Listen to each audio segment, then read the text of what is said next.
Black cisgender heterosexual identified men are killing Black trans women. Black ones. We are not talking about it in the church. Those street guys are already engineers. If they're mixing drugs and stuff together, they're chemical engineers. If you're just like, yeah, let's kill 50 cops just because, you know, that's only a fraction of the Black people that they killed.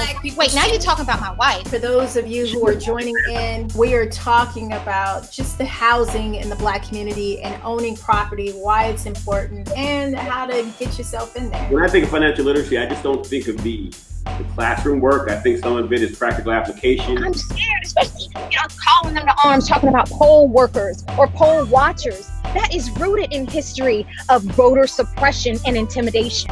Joe Biden needs to make that a part of his educational platform. Call that shit out. I don't see much value in you speaking in tongues, and yet when you speak in English, you don't say nothing for my people. Many of the reasons why we're dying is because of the conditions we live under that cause our health to be so bad, and that cause it's the food, it's the water, it's clean that shit up first. When their fathers had prostate cancer, I had like a 150% chance of getting cancer, being diagnosed with cancer. I had a friend that did a raw vegan diet, 20 years remission, had thyroid cancer, never had surgery. I'm like, that's what I'm doing. This week in Black People Shit, Black, bold, and different, living with a disability. With everything that is going on in the world, pandemic, Black Lives Matter, we can sometimes get caught up in our own struggle and make it about me. So, if you feel like you are being ostracized, being Black or a person of color, or being a woman, or being in the gay and lesbian community, imagine being Black, a woman, and living with a disability. Have you ever thought about others and what they might be going through during this time? Today, we are talking about what we are afraid to talk about, living with a disability. Today's special guest is ANDRAEA LAVANT and NATASHA OFILI. Let me bring them in. Add to the stream. Hello, everybody. And of course, we have our lovely Janora McDuffie, who is here. So we're definitely going to jump in here and have this wonderful conversation. But one of the things that we do is we love to talk about current events and what's happening in the world, because we feel like everybody should be educated. And since we don't have that water cooler situation anymore because we are in a pandemic, I figured we make sure we talk about it here. We also want to welcome Liz, who is the ASL interpreter. So thank you for being here. And of course, my Janora McDuffie, who is, my gosh, I wouldn't be able to survive without her. So let's dive right in with our first one. So let's talk about Little Kim. So Little Kim right now, I don't know if you guys ever watched Power, and Natari, who played the wife on Power, played Little Kim in the movie about Biggie. With that being said, she said that Natari was way too dark to play Little Kim. What are your feelings on that? And do you feel like it is a little bit of a self-hate situation? I will actually take it to Janora first. All right. Well, I don't think it's a self-hate. I think it's a people hate. And I think we are in so much need of so much love as a people that we don't need to be going backwards and having these light-skinned, dark-skinned battles from back in the day.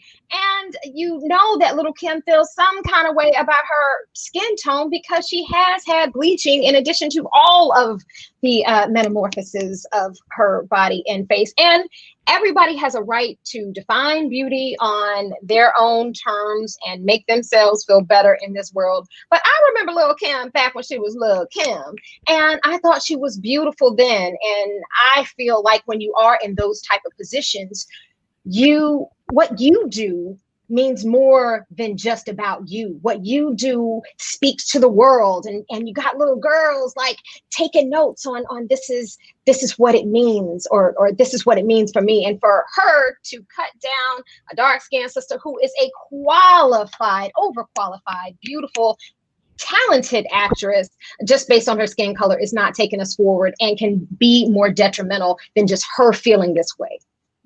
Let me just say something before we move on, and I'm going to let Andrea jump in, but Lord have mercy. One of the reasons why I think people don't like to have situations where you're bringing on somebody who might be hard of hearing or deaf is because we do things that we're not thinking about. So I put you on a solo, Janora, and then I realized that Natasha couldn't read what Liz was writing. I'm like, oh my God, I done messed up in the first 10 minutes. So now that I done got over that, I'm like, nobody else who could be joining this conversation would be able to see what you were saying because I went on there. So now that I done messed up already, so now I feel good because, you know, I can move on. Andrea, go ahead. Thank you for Natasha. You are completely fine, Chrystee. We're all learning. Okay, so Andrea, what are your thoughts on it? Yeah, no, it's funny because I remember I saw Notorious. I remember it came out. I mean, I followed Notori Naughton since she was in 3LW. So like that was my generation of people. And I remembered, and I was thrilled to see, I mean, it was a comeback at that point because at least, and what I've read now is that more was happening in between. But I think what's unfortunate is that it's speaking to skin color and not to the quality of the acting and how well she actually portrayed her, which I mean, I don't know Little Kim, but what I can say is that it was the essence of what I knew. You know what I mean? She really played her well. And so I think that I mean, if we're looking at it, like they did a really good job. I thought she looked like her back in the day. That's like the one piece of it, but also, you know, that of all of the reasons you could be upset because, you know, you didn't have a part to play in perhaps the script, or you felt like, you know, it wasn't portrayed well, you know, or whatever. But for it to boil down to that is what I think is really unfortunate about it. And it really does speak to the internal issues that Lil' Kim has. So Right. So Natasha, how about you? I mean, I kind of feel like you might be a little too young to know about this story, but what are your thoughts on it? I was making a joke about you. About you being younger than I am. Not that young, to be honest with you. But anyways, I do know Lil' Kim. I'm familiar with them. I am a big fan of their work. And one of my favorite scenes was the music video Ladies Night. And she had dark skin at that time. She didn't do any of that cosmetic stuff that she did, but there was a huge issue with color during that time in society. Dark skin is not good, and we're kind of reverting back to that, and light skin is better. And so you think about, you know, during slavery, during that time, people who were dark skinned were working in the fields. And, you know, the people who were in the house, I'm going to say the word Negro, but those people who were out in the fields, there was a lot of underlying issues. And there were so many people that were seeing that about themselves and trying to compartmentalize what was happening and then trying to analyze what was really the issue. And I'm seeing that happening now. Yeah. And I love my Black girls. And I love being a dark-skinned Black woman. I don't see any problem with it. So I grew up as where on my mom's side, everybody was chocolate. You know what I mean? Everybody was way darker than I am. So I always grew up as though that was beautiful. Like all of the women, like my aunts and all them, they were, you know, big women, big breasts, you know, big bodies, all of that. And I just always thought, oh, they're so beautiful. If I could just look like that, you know, I mean, I just always thought because they had the strong features. So for me, I just always thought Black is beautiful, period. It didn't matter being light or dark or whatever. But I can also say that I watched teachers treat me differently because, one, I wasn't bused to school, and two, because I was light-skinned. And I remember they were all my friends, but they hated me at the same time, the other Black kids. So they loved and hated me at the same time. So I always had to do the dance of trying to make sure that I kept them on my side so I didn't get beat up. As far as little Kim, I just feel like she has been damaged by whatever has happened in her life. I think she doesn't have any self-love. And you can see by the transformation that she's had over the years. And I'm not mad at people who do that. There's a lot of people who do it. But I feel like if you're downing another girl for somebody who's playing you because she's darker, and that's what you looked like during that time period, I don't see Christina Milian. It would not be believable to me to have Christina Milian play that part. So that's my thoughts on it. I would love to move on to our next one, Cuties. So if you guys don't know, if you haven't heard, there is this big controversy happening right now over this movie that is a Netflix film about these young ladies, 5 young women, or I'm sorry, young girls who are just going through, let me just throw this picture out, who are just going through identity with social media and all of these things that they're, can you guys see that? Can everybody see that? Yes. Okay, great. And so a lot of people are boycotting. They're talking about cancel Netflix because they're dancing provocative. Yeah, that's the word. So I'm curious to know what your thoughts on it. Let's start with you, Andrea. Do you think it should be canceled? Well, the thing is, and it's interesting because of my work on Crip Camp, which is another Netflix film. I think what's conversations we've been having around what the producer, the director's intent was, which is really, a message even to portray like this is what society, this is actually what people are dealing with. And I think that the people are blaming the platform, when there was an intended message behind it. And I think that we have to dig a little bit deeper when it comes to that.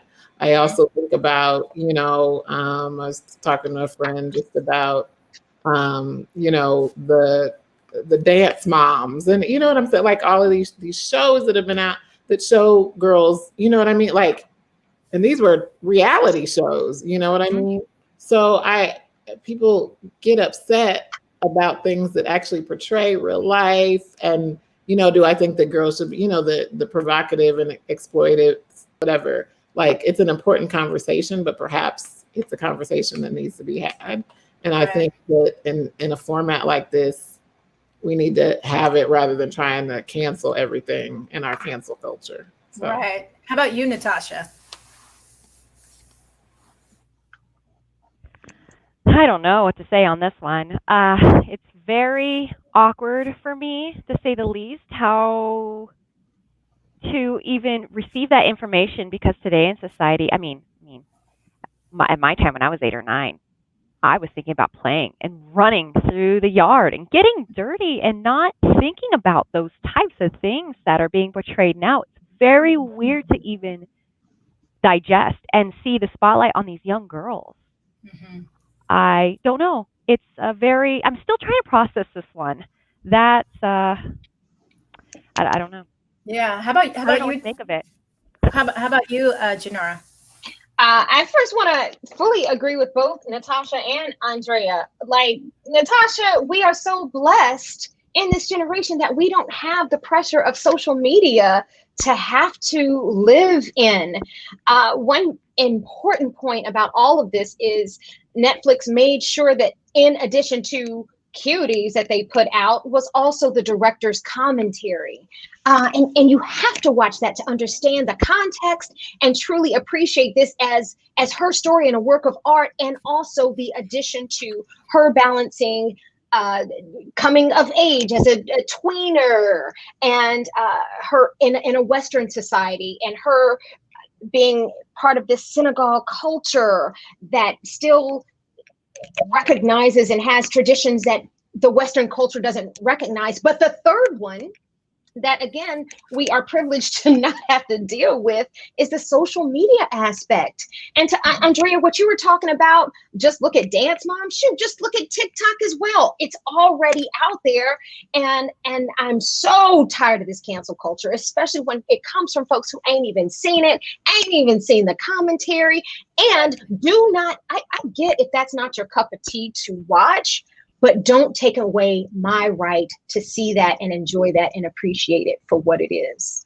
And for me, if we really be honest, like when I watched it, I was like, I can relate to every single thing that they're doing, because I would be lying if I wasn't exposed to that type of energy or wanting to be more attractive to the men, or because everybody looked at me as the little sister, my brother's little sister, and I didn't develop right away. And so all of these girls were having boyfriends, and I was jealous because I wanted the guys to see me that way, which is exactly what this young lady is going through. Maybe not with the boy situation, but just wanting to be this woman a little bit too early. And the other thing that people aren't recognizing is a lot of this is coming from what her father has done to the family, and that she's also having that rebellious portion of that as well, which when you see kids getting divorced, they rebel, and not that her parents are getting a divorce, but I'm just saying, like, I've seen kids do this type of thing. And there is one moment in there where she pulls down her pants in some way, shape, or form. So I can understand why people really went crazy over that. But with social media and wanting to get likes, a lot of these kids are doing crazy stuff about that. So yeah, it's a tricky situation. I'm glad that I had the opportunity to watch it. It's not that I'm trying to allow, if I had a kid, I don't know if I would allow them to watch it maybe, but another part of me would want to have them watch it and sit down with them and have a conversation and say, are you going through this? How do you deal with this? So that they don't fall into the same circumstances that this young lady might have fallen into. So that's my story and my 2 cents. We're going to move on to Breonna Taylor's family receiving a $20 million settlement. 12. What did I say? 20. Oh, I meant 12. In my brain, I am dyslexic, you guys. So in my brain, I said 12. Do you feel like, now that they've gotten the settlement, that everything is okay? Like, or do you feel like they're trying to wipe it away? How about you, Natasha? Well, my face says it all. No, I completely disagree. You look at Breonna's mom. Your daughter's gone. It's awful. We'll give you the money and sweep it under the rug. No, that's not okay. We have to change what's happening with the police. Mm-hmm. Change is good, yes. And we also need to arrest the cops who did this to Breonna Taylor. And for others who have experienced the same thing, we don't want it to happen again. Especially like situations when you think it's okay, oh, we'll just forget it because there's so much social media out there, it'll just get swept under the rug, and cops are paying left and right to make sure that these situations are settled and we just move on, but we're not going to forget it. Breonna Taylor will never be forgotten, and we have to arrest those police, period. Mm-hmm. Yeah, they deserve, the family deserves justice, and those police officers deserve to be arrested. How about you, Janora? Really good point, Natasha. I agree that there is no price that can be put on someone's life. And before I forget, last time you were talking about little sisters, I just wanted to shout out I'm the little sister of my big brother who is watching from North Carolina, and it just chimed in. So hello to my brother Jacoby, his wife Kathy, and their kids Layla and Bennett. So always wanted just to shout that out. But back to Brianna Taylor. I know. I was like, every time I see him, I'm like, yay, family is on. Yay, family is on. So yes, no price can be put on a life.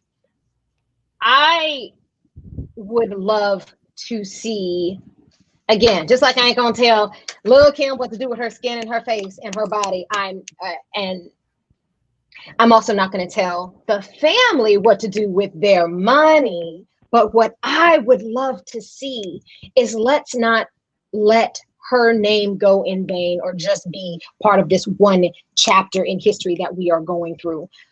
Put a Brianna Taylor after school program building something in the neighborhood, or a park, or how about this? This is all around social justice, criminal justice, police reform. You can create a scholarship for that next generation of freedom fighters, Black kids who want to go and make a change. Maybe that can be a possibility. So I would love, with the 12 million, there to be lasting change with Brianna's name attached to it that would further the cause. And in terms of arresting the cops, is definitely a lot easier in a civil case to find justice, again, although no justice and money dollar amount can be put on someone's life, than a criminal case. You know, I'm married to a cop, so I begin to look at things just in terms of what's under protocol, right or wrong, what they actually could get criminally charged with based on the understanding or the law that they were under. So it gets really murky. It gets really murky. It gets really ugly. It gets really like fine tooth and frustrating.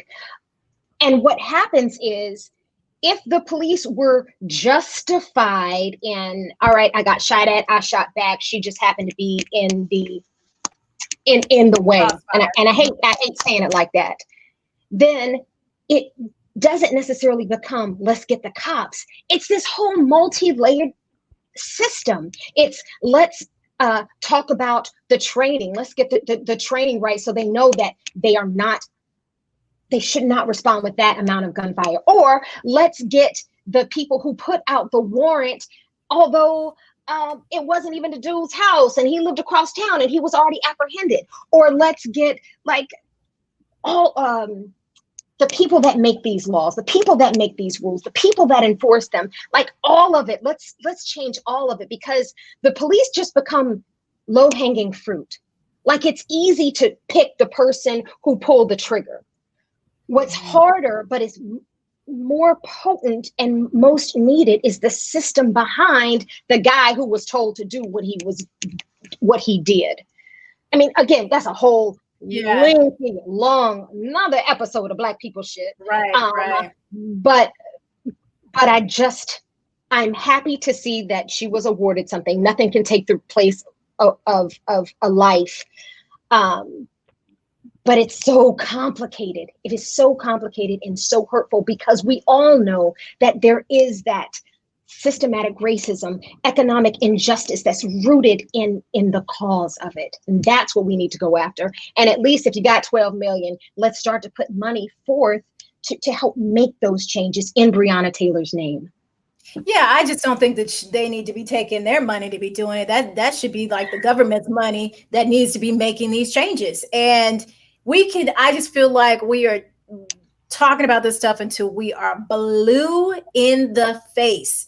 I just feel like it's just this vicious cycle that we keep talking about the same thing. And this needs to change. This needs to change. And we're not seeing it change. People are still getting killed to this day. That just happened last week and the week before, or more video is starting to come up.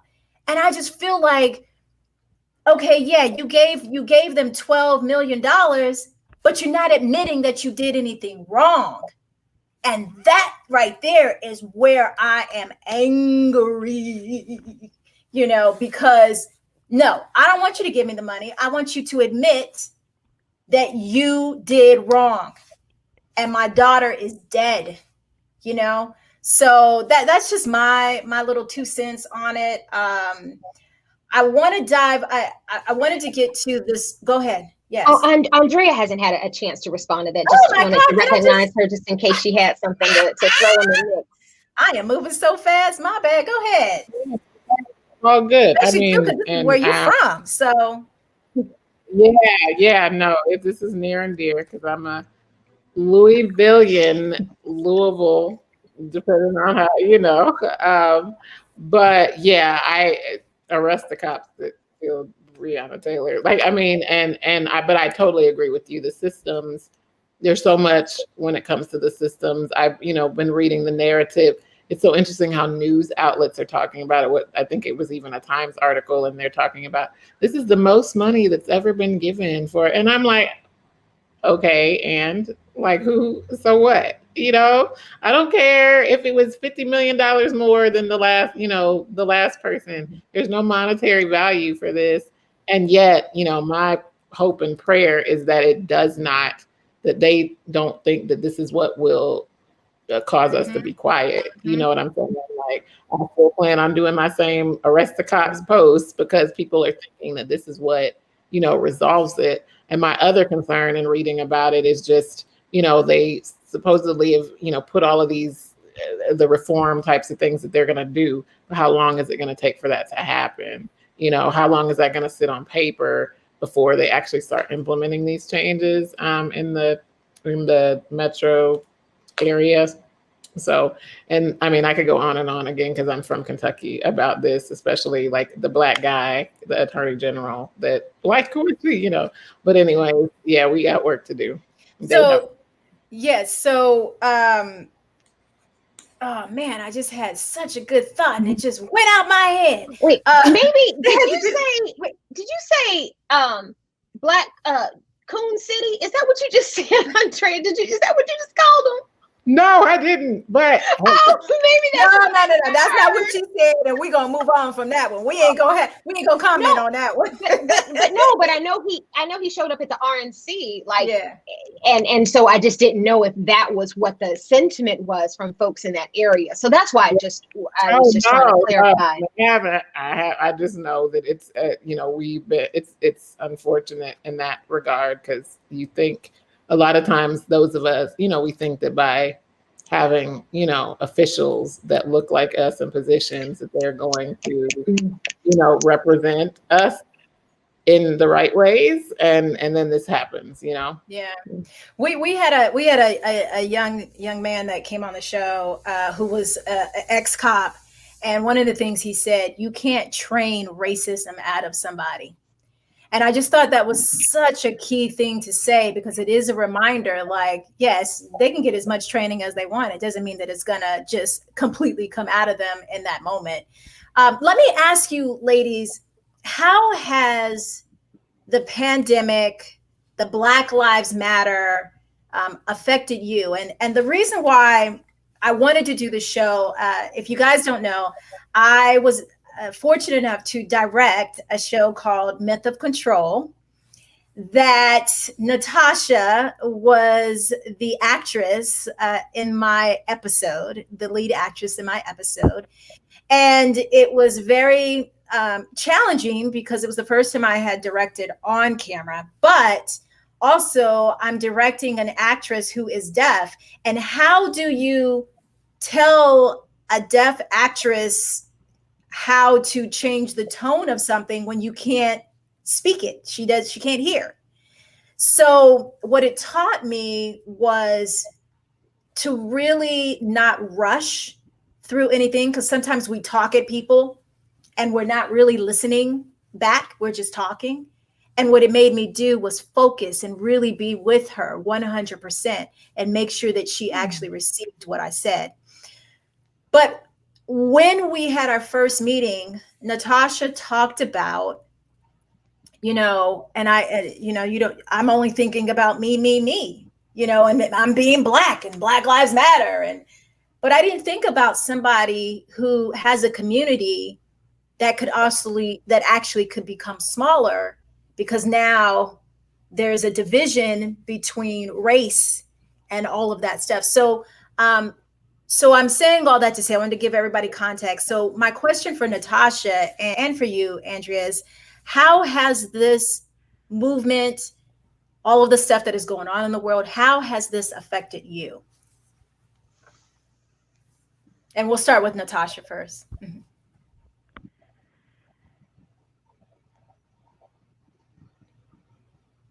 It was very devastating for me to go through the Black Lives Matter situation. I've never thought that my time in my life right now, I'd be facing this type of racism.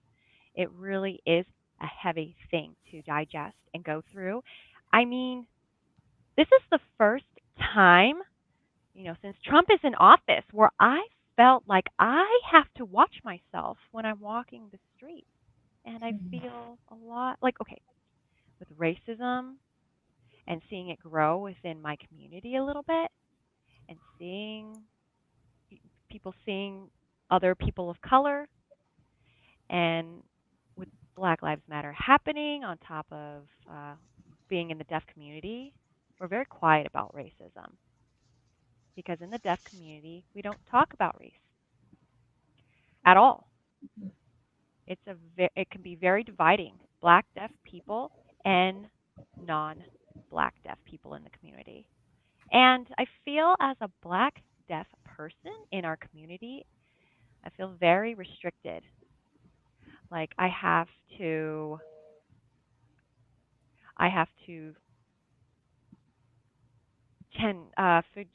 I'm food chant. I'm in the food chain. I'm in the food chain at the bottom of the food chain. And today with all of Black Lives Matter happening, we have an open discussion. And it's still a discussion that we're trying to meet in the middle to really confront the issues within our own community. And still, it's a work in progress. There's a lot of work to do within our own community. I'm still upset every day. I wake up every day. I feel grateful, but I think, why am I here? It's a very frustrating thing for me. And sometimes I don't want to go out and walk alone without my husband at my side. And that's awful to even say. My husband's white. And I'm scared to just walk by myself. Before I would walk all the time, just by myself alone. But now I can't. And I'm so worried about what the police might think and other people. 2 weeks ago, I went to Santa Monica at the beach. I was walking on the boardwalk there in Santa Monica, and it was the first time I had walked the boardwalk since, the past 6 months. I needed fresh air. I was walking, minding my own business with my husband, him and I, and that's it. And then several people were staring at me. And that look killed me, and it was awful. And I was just thinking, is it because I'm Black? That's so awful to even think. Walking literally 20 minutes with my husband, I couldn't even continue that walk. I couldn't keep my head up when I was walking. I'm tired of this. Yeah. Yeah. I appreciate you just sharing your story, and we feel it on so many levels. That I think what's so great about you sharing the story is that I think there's a lot of people that can relate, and we realize we're not the only one, because I feel the same way, and I'm not in the same situation as you, but it is something that I do feel on a regular, basis. Andrea, how about you? Yeah, so it's been interesting. So I'm a wheelchair user and have been my entire life. And so I've always had to navigate spaces wondering what the particular ostracism was about, right? So if I'm in a white space, is it because I'm Black? If I'm in a Black space, is it because I'm disabled? Is it, and so in this time, it's interesting because it's all kind of come together. And it always it always has been there, but I think it's highlighted, and yet, you know, for me, because we represent so many different, we represent multiply marginalized communities. Even within the Black community, we have to, you know, it's like airing our issues. And because a lot of times and it's not just about, it's any kind of social justice movement, we always tend to be super focused on that particular movement itself. So if you're in LGBTQ communities and you're focusing on that, if you're in, you know, if you're working on Latinx rights, and you're not thinking about those within your community, whose needs may be different or look different, or, you know, whatever. And so, you know, I've been excited, you know, in a sense, to be able to have, you know, platforms like these where we can, you know, talk about the fact that my Black disabled experience is not necessarily, it's not the same as, you know, a mainstream, you know, another Black person's experience, because we experience oppression in all the communities that we are in. It doesn't matter where we're at, you know. It's always like, okay, why aren't they including me? Why aren't they, you know, providing the needs that I have? Why don't they care?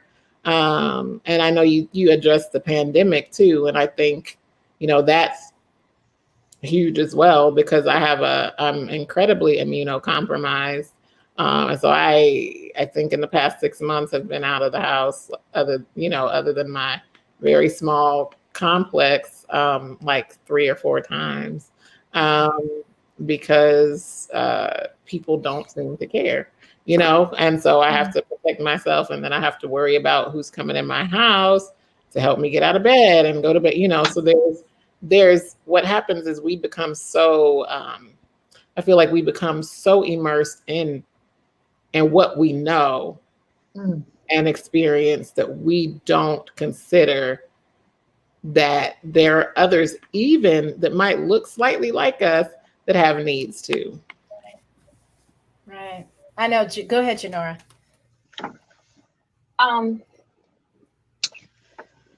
There's so many places I want to go, but I feel like I need to start at the beginning, because I want all of the audience and those tuning in to understand the Black girl magic we have here on the line. I know we transitioned to now talk about the main topic. And again, we are so blessed and grateful to have you both. But if you don't mind just sharing just a little bit how dope you are, but also in that context, if you could also just start with your disability.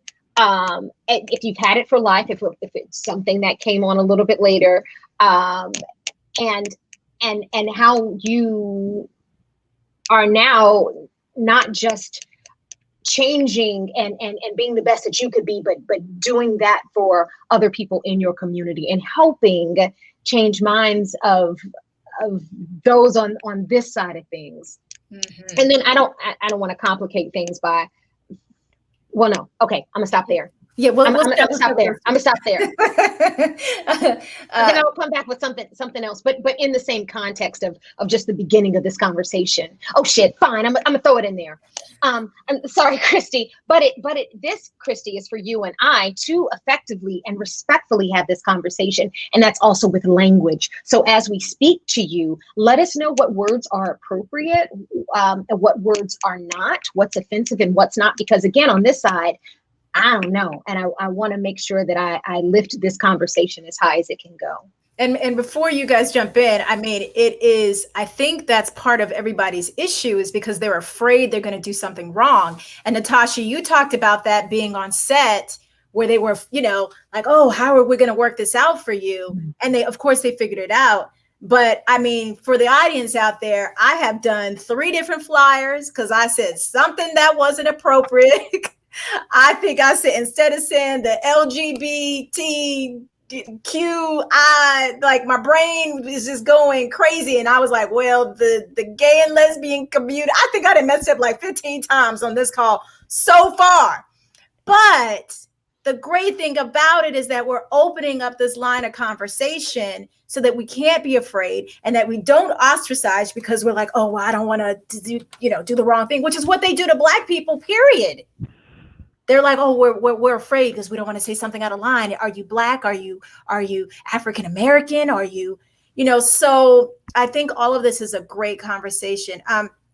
Natasha, let's start with you and answering the questions that Janora. First, I know we asked just tell us about your wonderful life as an actress and everything. And then what was your second one?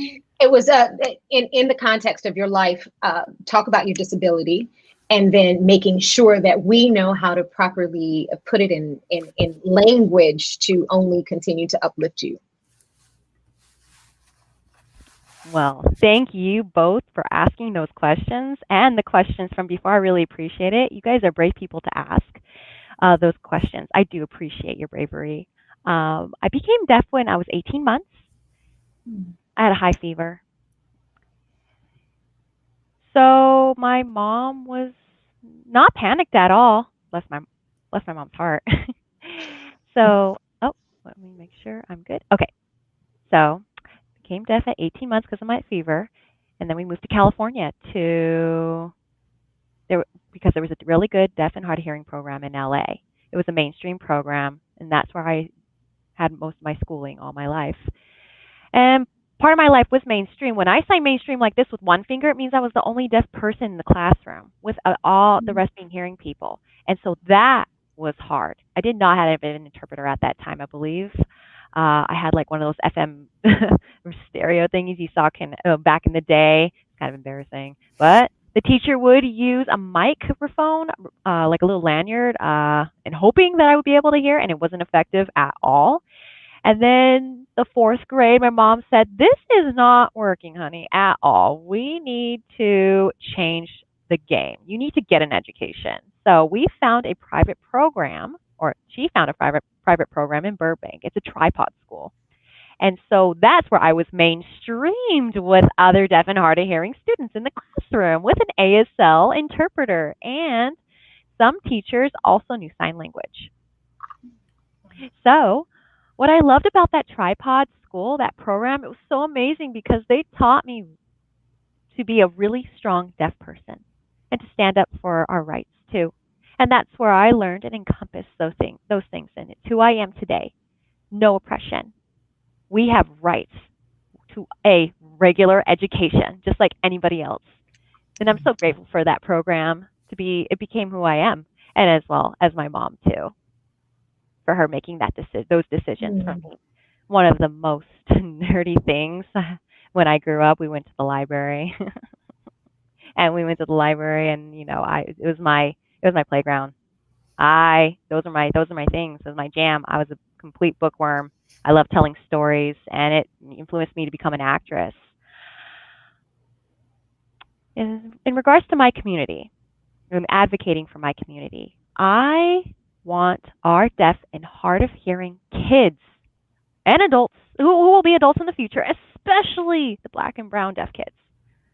I want them to have and see the opportunities for themselves, because they don't see themselves at all.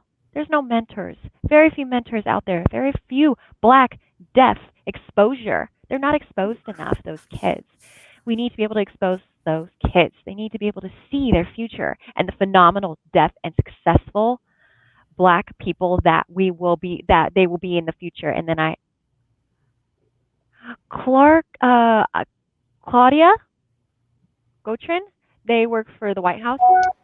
Yeah, Gordon. Yeah, and she's a deaf lawyer. Black woman, by the way. We need to expose that to the children, and we need to give appropriate resources and accommodations and examples, and to inspire those kids and to thrive and to grow and be whatever they want to become in the future. Yeah, so thank you for asking that question. It's really, you asked for my story. I love it. I love it. Yeah, thank you for sharing. Maurice said, love everything about this conversation. Kimberly said, I love this conversation. Thank you for doing this. Andrea, Tell us about who you are, how incredible you are, the company you have created. Obviously, you're working for Netflix, and I won't tell who you work for. I'll let you do it, and just your experience and what we should be saying. Sure, absolutely. So as mentioned, so I have a diagnosis called spinal muscular atrophy. So I was diagnosed at 2.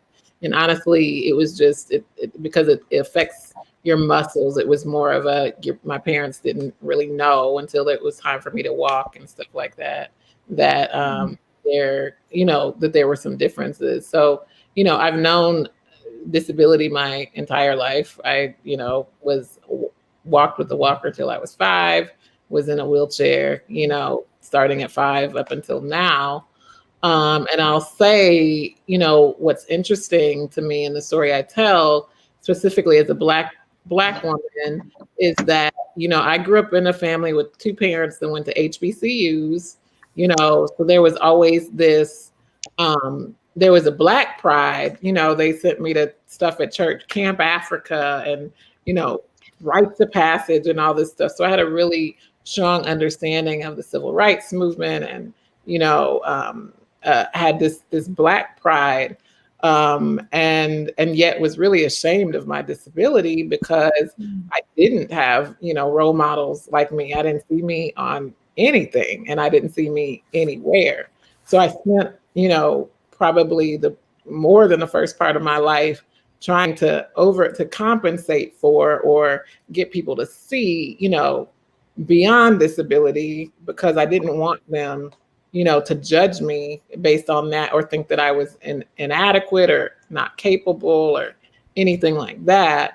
So kind of an overachiever in some sense, but because I wanted the people to just see me. And it wasn't until, got to my mid-20s, and I was living in DC. So after, college, went to DC to work, and started just really seeing where the gaps were, and how I moved to DC with these visions of grandeur, thinking, okay, this is the nation's capital. It's going to be accessible, everything that I need. I'm going to be able to get the care that I need, and I'm going to be able to roam free. And I realized that that wasn't the case, and that I hit so many barriers along the way, just around making sure that I could get up in the morning and go to work. There weren't people, there to help me. I mean, I would sit with my wheelchair. I mean, it was just, all kinds of stuff.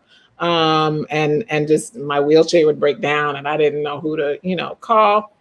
And so an opportunity was presented to me to start working specifically on advocacy and training for young people with disabilities. And it was this moment where I realized that in as much as I had fought trying to work in disability because I didn't want that stereotype of, oh, you got a disability, so you can only work on disability issues. But it was one of those, like, if not me, then who? And if I've been given this, perhaps as a gift, I was entrusted with it to be able to make a difference, and to affect change, so that the experiences that I had and the lack of self-esteem and self-worth that I had, that other people don't have to go through that. And then I, started learning and realized that there was this whole movement of people that, for hundreds of years, but specifically, which speaks to the work that I do now with Crip Camp, where all these disabled people had really worked to ensure that I even was able to have what I had. So the passage of the Americans with Disabilities Act didn't happen just because it happened because they were activists, just like the civil rights movement, that actually made that happen. And so when I learned about this movement, I was like, wow, I have a history. And I think a lot of times when we connect to our history, we feel like, oh, wow, people fought for me to be here. It's not perfect, but they fought for me to be here. That's when I developed this concept of disability pride. So if I can own my Blackness and I can own my, womanhood, then I can own my disability. And so that's kind of what started my, career in this particular space, was really owning like every aspect of who I am. And so currently, I have a consulting firm that focuses on literally our slogan is speak disability with confidence. So it's doing exactly what you were saying, Chrystee, where we are helping people, companies, organizations, brands, because my background is in public relations, really push past that fear, understand, disability isn't a bad word. And so you can say it. You don't got to say handy capable, differently able, all of these things that people try to come up with to avoid, I got a disability. It's fine. Like you can just say that, And so we're working, one of our projects is working on Crip Camp, which is a Netflix film that is executive produced by President Barack and Mrs. Michelle Obama. And so and that really is, it's a film that tells the story of the disability rights movement. And it allows us to have conversations like these, which I love. And that's bringing disability into spaces where we've been trying to get for a long time, to bridge these gaps. But yeah, people have kind of, for whatever reason, we haven't had these conversations. And so language wise, I've said disability a million times. There's kind of this, some people like what's called disability first, identity first language, which says, I am deaf, I am disabled. There are some people that prefer a person with a disability. And I always say that's kind of based on preference. But I say that I'm a wheelchair user. I'm not confined to a wheelchair. I'm not bound to a wheelchair. I don't sleep. I try not to, at least. I'm not bound in any way. The wheelchair, I have a shirt that says wheelchairs are freedom. For me, that's what it is. It allows me to, be able to be who I am. And yeah, so I love it. Love it. Love it. Ladies, yes. There were two things that, yes. Before I forget, you sparked what I was supposed to mention, the word disability. Yes, Black, deaf, but also an offensive word in the deaf community. We really don't use the word hearing impaired. That word is, it's very offensive. It's very outdated. People still use it, but they don't know. It's not their fault. Including me. Go ahead. Yeah, but we use better to use either deaf or hard of hearing. Ask how they identify themselves. Yeah, don't be afraid to ask. So I have a question. Well, actually, a comment, Natasha. And then I'll let Janora jump in. But I heard you speak about going through a low point in your life where you were just questioning a lot of things and your worth as far as being an actress and everything. What I loved about your story was that you picked yourself up and you did this one-woman show and all these doors opened for you. Can you just talk to the community about that? I think it's such a testimony. Yeah. Wow. Okay. Well, before I became an actress, I was a fashion designer. That was my world. That's what I worked. It was my life. I ate, slept, and breathed it. And then I became an actress, and I was so excited. It was the first time in my life where I felt that passion, like, wow, this is really what I want to do for the rest of my life. And up until now, during that time, I had some issues, some challenges. The auditions, especially as a deaf woman in the community and deaf talent. We have phenomenal deaf talent, just letting you know. It's mostly white actors and actresses. So you'll see those roles. Almost all of the roles would be taken by white deaf people. And I would ask myself, well, what am I doing wrong? Am I too dark? Do I not look like am I not pretty enough? Look, what are the reasons? And it was an emotional roller coaster. I just felt there was a point where I wanted to give up in becoming an actress. I just felt okay, what is happening? I'm not getting these roles. I did hit rock bottom, literally. What saved me was my mother. One of the things my mom taught me growing up was to embrace myself. And that's one of the things that I look back on and I'm thinking, oh yes, I remember. I love who I am. I never had an issue with my skin. I love being dark. I love being black. It's who I am.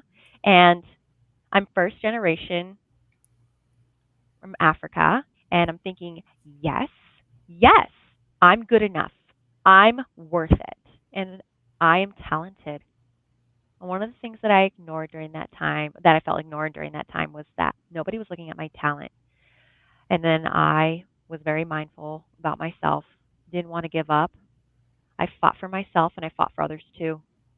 To this day, I look back and I rolled up my sleeves at that time and I did a small monologue, co-directed, unwritten, and it was Black Deaf Talent. It was at the theater notes. It was in the theater notes in Hollywood. It was a sold-out show, and it was a hit. It was amazing. People were loving it, that monologue. And throughout the years, we see like politics. We see so many different opportunities for us, and I've been being able to take over and lead those roles in the politician. And I've been able to, of course, there were moments where I fell, and I had to get back up and learn, with the help of my husband, of course, to pull me up. It's important that we have a confidant, somebody who can put you back take you out of that box you've put yourself in and pull you up. I'm going to let Janora jump in, but I just want to say that all of us, and I'm sure white actresses and everybody, we all go through that, questioning our talent, our beauty. And of course, I can only speak from a Black perspective, where I always felt like, wow, did I not get hired because I was Black? And there have been some times where that actually did happen, that I found out through casting. But, we all have those moments, and we just have to do exactly what you did, which is to pick ourselves up, believe. And when we believe, the doors open. And I know that you ended up doing the politician and what is it called? Uncork? Wait, oh Lord, I just, Undone. So, but that's all because you picked yourself up and said, no, I'm not gonna live like this. I'm not gonna believe this of myself. And because you believed, the doors have opened, and then we got a chance to work together. So, and you're extremely talented. So go ahead, Janora. Thank you. Whew. Yes, girl, I saw you on The Politician. You were outstanding, Natasha. And I see Faith Hauser Price is talking about having you as part of the Los Angeles Women's Theater Festival. Make sure that Chrystee connects you to, I think you would be a fantastic addition. Yes. I did it. Oh, all right. Yes. I saw you in it, Chrystee, by the way. You were fantastic. Yes. ANDRAEA, girl, Crip Camp changed my life. Everybody who's listening, it is on Netflix. Type it in your search bar, Crip Camp. It is phenomenal, and it is a life changer. And you're so right, ANDRAEA, about, we of course, as Black folks, know about the civil rights movement. I'm part of the LGBT community, so I know about the LGBT movement. I'm a woman. I know about the women's movement, but I had no idea about this not even huge, but just important and critical movement of our time. I'm at a loss for words because it spoke to me in such a way. I cried multiple times, and I think one of the times that I was truly moved in that was when they took over the government building in San Francisco, and they needed to find a way to eat. And the first people who stepped up were the Black Panthers. Okay, so okay, I know y'all all gonna watch Crip Camp because I told you to. Please, please, please watch it. But and this is not a spoiler, but as part of the movement to get the government to show up to the table to talk about passing 504, they took over the building and stayed there. They just like took it over, like we ain't going nowhere till y'all come to the table and we talk about it. But you gotta eat. And it's also one thing for me to go sleep in a government building, but it was everyone. People with cerebral palsy, and I'm sorry if I'm saying it wrong. I'm just so passionate right now. But you name whatever disability on the spectrum, they were there spending the night to fight.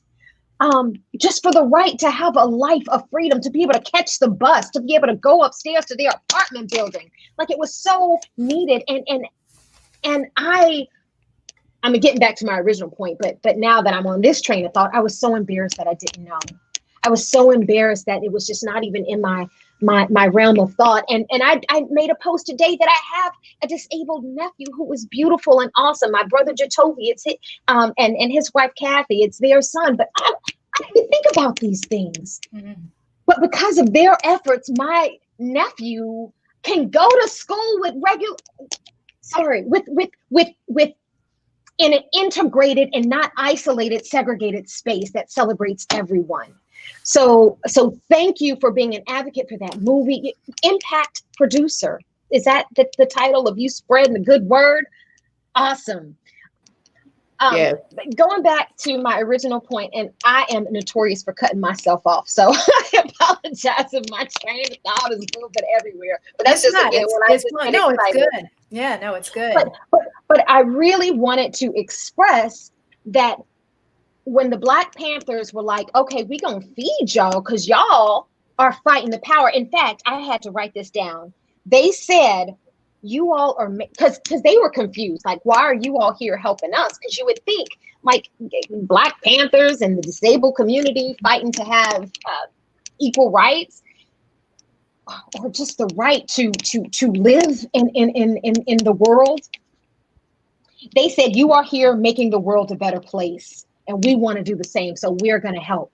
So in all of these movements, we all need to be showing up to everybody's table, helping everybody out, because we all have the same mission. So I just want to applaud you, ANDRAEA, for this, for the work that you are doing with this amazing film.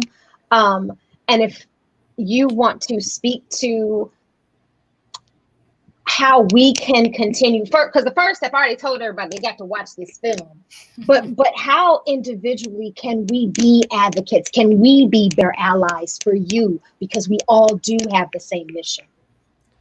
You know, I think it's the same conversation that we're having, that white people are asking Black people, right?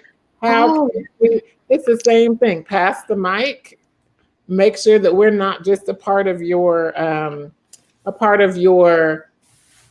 oh, look at that, you know, let me let you know what's going on. Do more than just watch the film.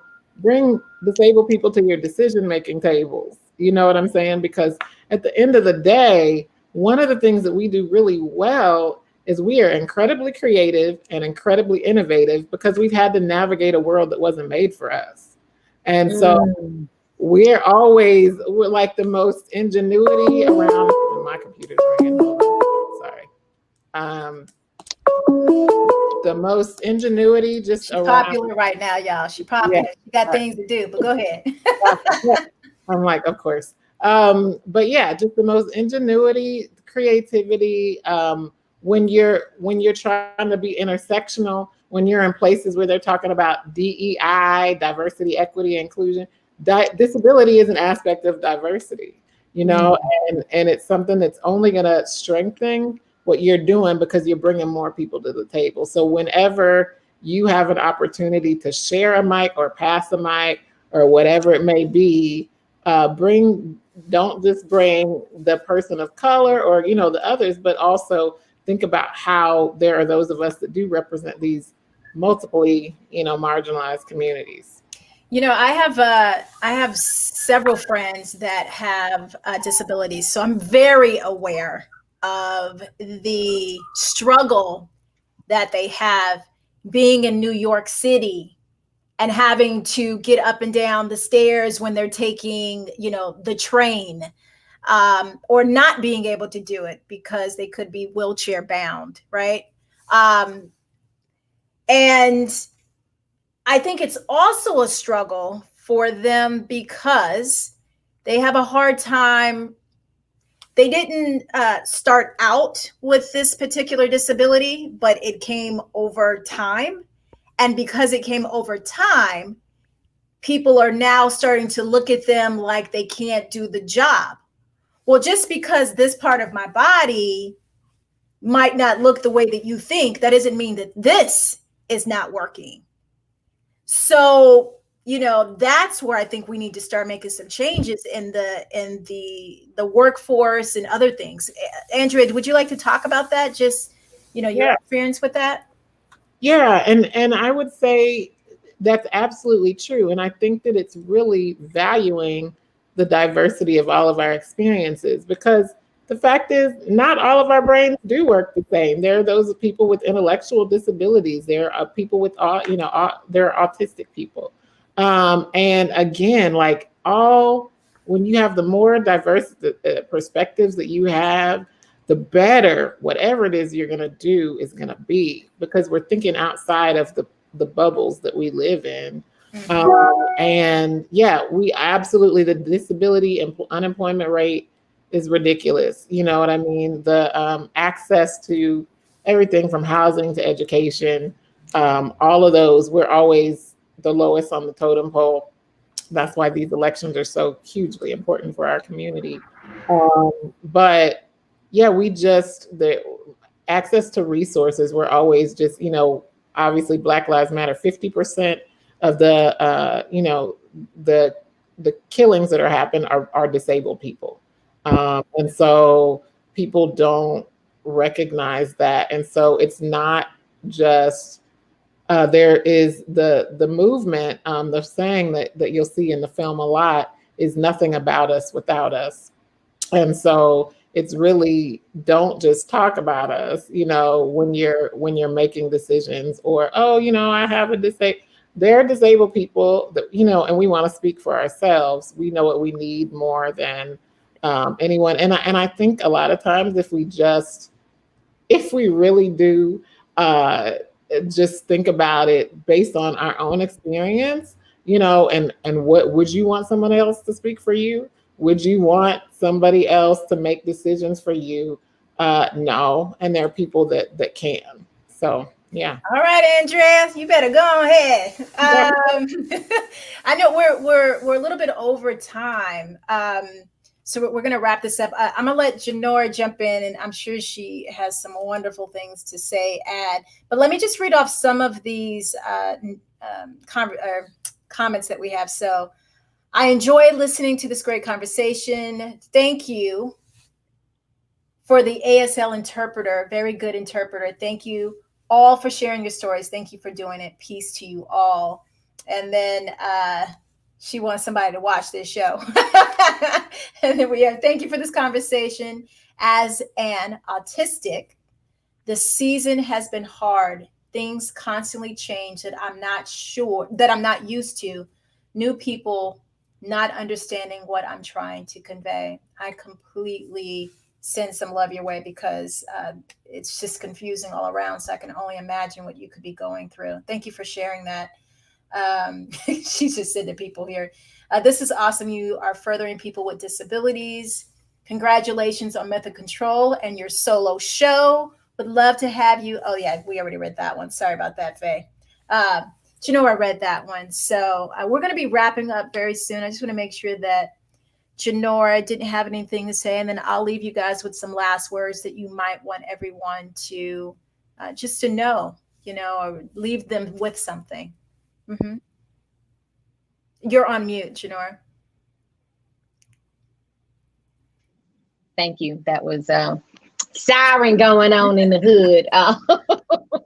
But I always like to leave on a note of where can we go? What can I do to empower myself to make this world more loving, more compassionate moving forward? And so, Andrea, I loved everything you said. So then in that case, for Natasha, can you give us some suggestions of shows that are doing it right, things that we can continue to support, to show that, hey, you got everybody at the table, or you have a representation of what the world really looks like.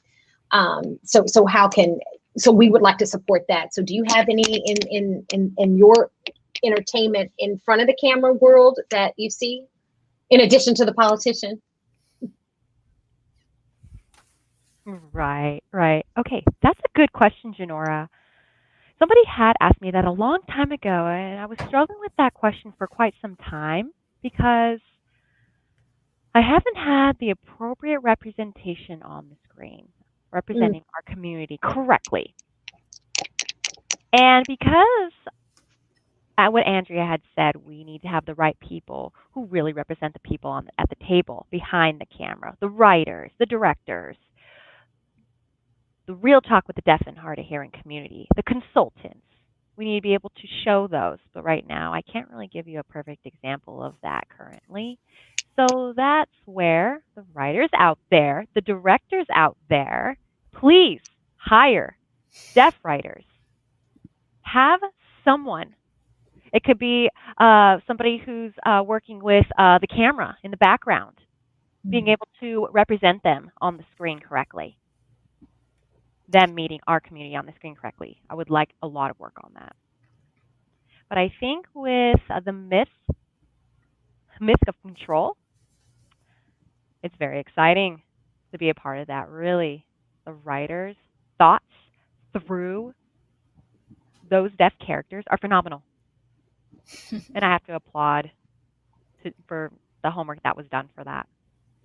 Good shout out to Michael and Hannah for writing, and Michael is the creator of the show. So I want to make sure we give a shout out there. And when does that come out? How can we see and support that?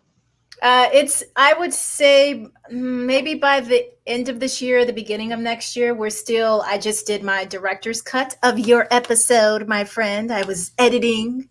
And you look fabulous. Great story. So, but it still has a couple of more processes that needs to go. We just went through the director's cut, and then we'll go through producer's cut and sound and everything else for it. So yes. And then, did you ask another question? I'll just let Andrea. I'm so dyslexic. There's no telling what comes out of my mouth.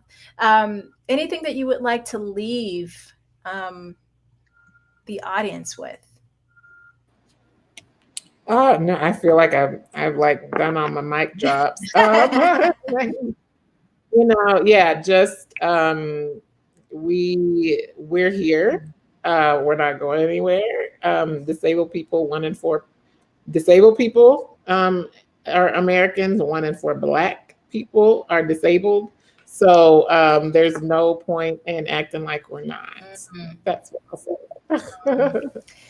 Well, I want to say we usually end on a very positive note. So we do something called our BPS of the week. So a Black person of the week, somebody who has done something fabulous in the community, in the Black community, that is uplifting in some way, shape, or form. And the 2 wonderful ladies, and I'm going to be brief with it since we're over time, but our 2 beautiful ladies that we are honoring. I hope you guys had a chance to see it, because if you didn't, then shame on you. But we are honoring Patti LaBelle. I don't know. Can you guys hear the sound? We can hear you. You can hear. Great. So I can talk up because they're over there talking and they singing in my ear right now because I'm doing a screen share.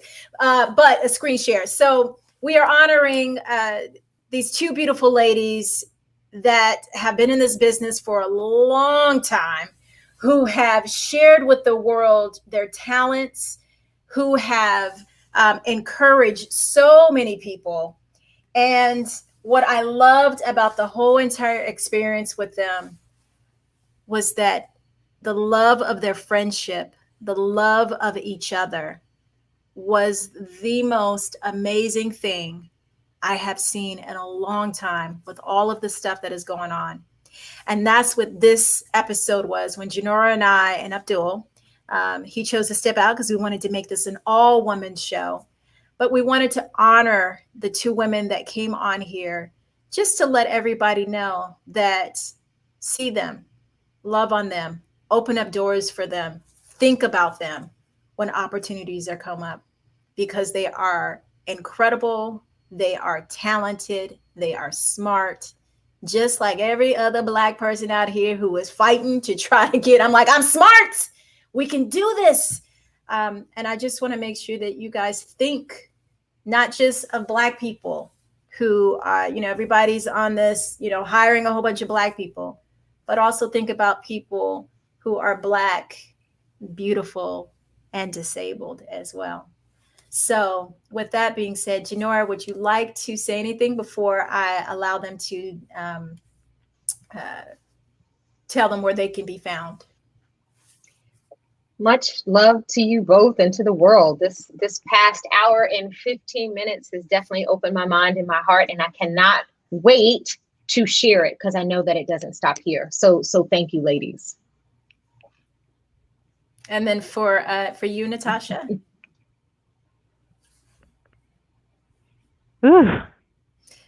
Basically, phenomenal experience. Oh, good. With this, I want to do more of stuff like this, and thanks to both of you. For the audience, I have to say over and over and over again, be patient with us disabled people. We are not trying to waste your time. Be patient. This is not a waste of time. Work with us. Learn. Grow. We will both elevate together. Don't be afraid. We are here. We're going to keep this conversation going.